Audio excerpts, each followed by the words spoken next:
Assalamualaikum warahmatullahi wabarakatuh. Teman-teman, jumpa lagi dengan Enjoy Channel, channel yang membahas berita teraktual, terhangat, dan sedang menjadi perbincangan publik.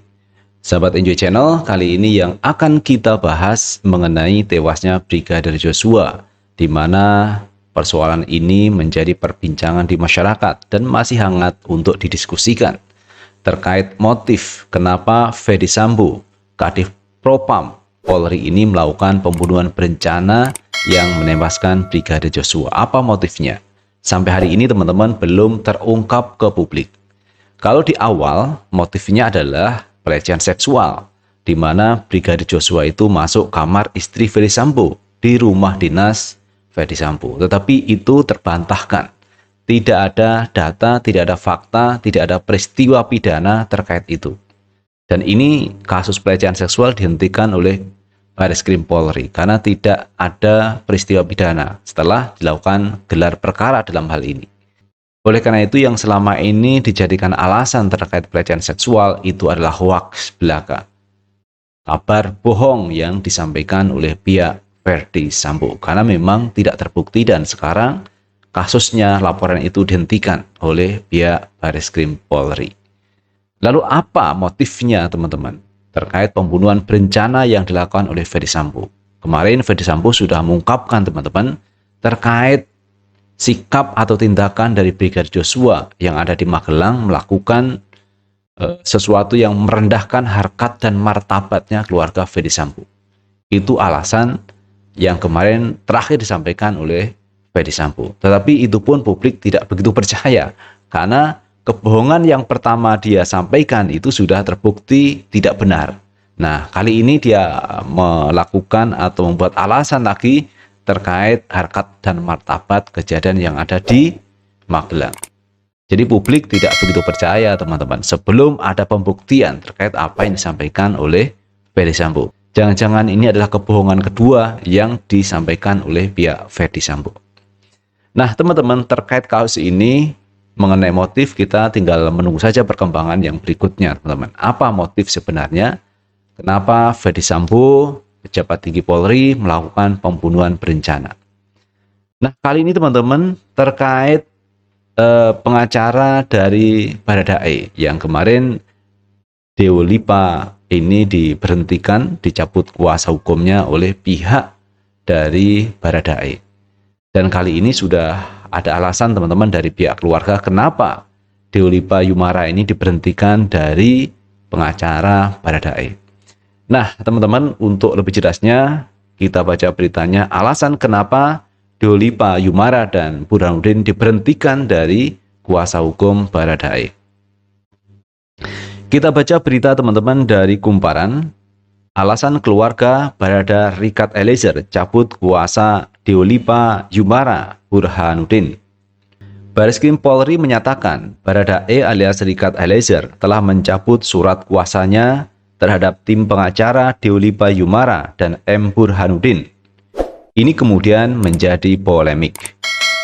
Pengacara baru Baradae alias Richard Eliezer, Roni Talapesi, menjelaskan ada 3 hal yang menjadi alasan keluarga Richard Eliezer mencabut kuasa Dewo Lipa dan M. Burhanuddin. Dari awal Baradae ini sudah tidak merasa nyaman. Yang kedua, rahasia yang harusnya disimpan untuk pembelaan di pengadilan dibuka di publik, ujar Roni saat dihubungi Minggu 14 Agustus 2022. Roni menyatakan salah satu rahasia yang justru dibongkar atau dibuka ke publik yakni soal janji 1 miliar untuk Richard. Tapi ini diceritakan sepotong-sepotong oleh Dewo Lipa. Pemberian uang 1 miliar itu seolah-olah bahwa Baradae mengetahui rencana dari pembunuhan ini. Ia bagian dari rencana dan dia mengetahui pembunuhan ini, padahal faktanya tidak sama sekali. Dia pangkat paling bawah kok. Dia tidak berani menanyakan, dan dalam situasi itu dia tidak ada pilihan lain dan diperintahkan gitu loh, jelas dia. Lebih lanjut, Roni mengatakan bahwa Baradae merasa tidak didampingi oleh Dewo Lipa dan Burhanuddin. Mereka lebih sibuk manggung. Terus ketiga, alasan ketiga teman-teman, dia merasa tidak didampingi.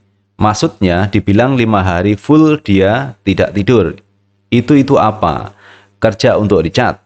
Itu tidak benar. Bahwa dia lebih sibuk manggung daripada sibuk mikirin Baradae, kata Roni. Baradae alias Richard Eliezer pertama kali diwakilkan oleh tim kuasa hukum yang dipimpin Andreas Nahot Silitonga.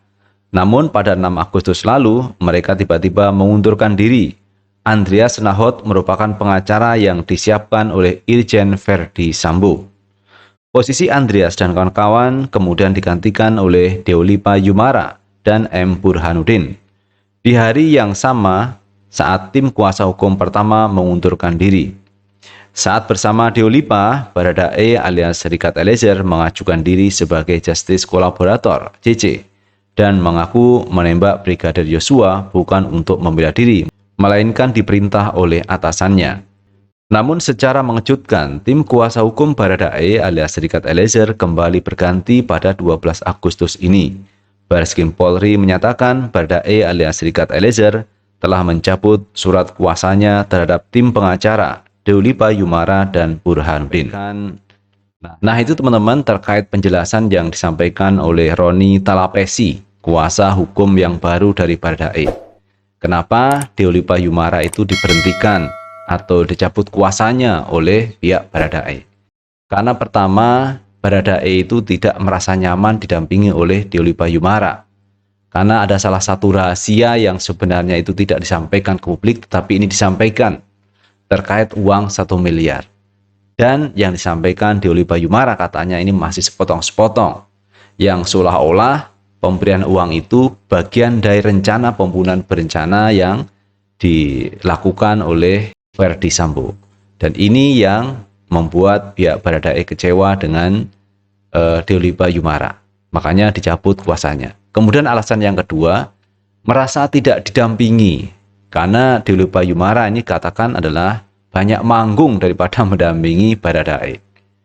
Alasan yang ketiga terkait susah tidur dari Deolipa Yumara ini kemudian disanggah oleh pihak Baradae bahwa selama ini pihak Deolipa Yumara banyak manggung dan tidak mendampingi dari Baradae. Jadi alasan kedua ketiga hampir sama. Intinya Baradae itu merasa kecewa karena Deolipa Yumara ini tidak banyak mendampingi urusan atau terkait dari Baradae, sehingga dia mencabut kuasanya. Nah, terlepas benar atau tidak teman-teman, namanya orang memberhentikan tentu punya alasan.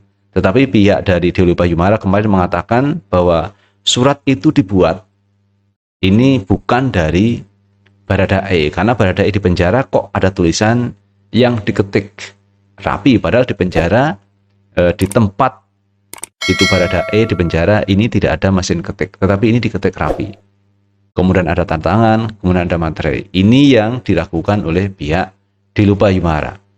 Tetapi apapun yang terjadi teman-teman, ternyata kuasa hukum dari Baradae ini sudah berganti, yaitu Roni Talapesi, kuasa hukum yang baru. Dan kalau kita lihat backgroundnya teman-teman, Roni Talapesi ini adalah salah seorang pengurus dari DPD PDIP DKI Jakarta, pengurus DPD PDIP DKI Jakarta, bagian hukum. Tetapi dia juga menjadi advokat, menjadi pengacara. Jadi pengacara juga menjadi pengurus dari PDIP DKI Jakarta. Nah, saya pikir itu tidak menjadi soal. Yang menjadi soal adalah ketika Deolipa Yumara diberhentikan tanpa ada pembicaraan antara Deolipa dan Baradae. Ini yang disesalkan oleh Deolipa Yumara. Apa yang sebenarnya terjadi? Kenapa dia diberhentikan? Apakah ada intervensi dari atasan sehingga Deolipa ini diberhentikan? Karena kalau kita melihat teman-teman, ada beberapa informasi yang disampaikan oleh Deolipa Yumara dan ini sangat membantu publik untuk mengetahui kasus ini. Jadi kemarin memang banyak hal yang disampaikan oleh pihak Deolipa Yumara maupun Burhanuddin terkait kasus dari Baradae ini. Ini cukup membantu publik teman-teman, sehingga publik ini bisa mengetahui kasus ini yang sebenarnya. Walaupun teman-teman ada motif yang sampai hari ini belum terpecahkan. Apa motifnya Verdi Sambo melakukan pembunuhan berencana kepada ajudannya sendiri? Yang katanya teman-teman Baradae ini sudah dianggap keluarga, dianggap anaknya sendiri. Artinya keluarga Ferdy Sambo ini sangat perhatian kepada Brigadir Joshua. Tetapi pada akhirnya kenapa terjadi pembunuhan berencana yang mengakibatkan banyak pihak yang terlibat. Ada juga yang dimutasi, ada yang dicopot dan sebagainya. Artinya apa yang dilakukan oleh Ferdy Sambo ini mengait-ngaitkan atau membawa buahnya orang. Bahkan lebih dari itu, Kompolnas sendiri teman-teman ini menjadi bahan bulian dari warganet karena apa yang disampaikan Kompolnas ini seperti yang disampaikan oleh Kapolres Metro Jakarta Selatan, seperti copy paste saja. Artinya membenarkan apa yang disampaikan oleh Kapolres Metro Jakarta Selatan, padahal yang disampaikan itu adalah salah satu kebohongan publik, tetapi itu disampaikan oleh Kompolnas.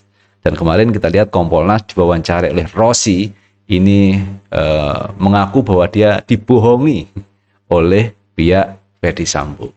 Padahal di Kompolnas ini adalah mantan petinggi Polri teman-teman, yang mestinya dari segi usia lebih tua, pengalaman lebih banyak, tetapi masih bisa juga dibohongi oleh pihak Ferdy Sambo.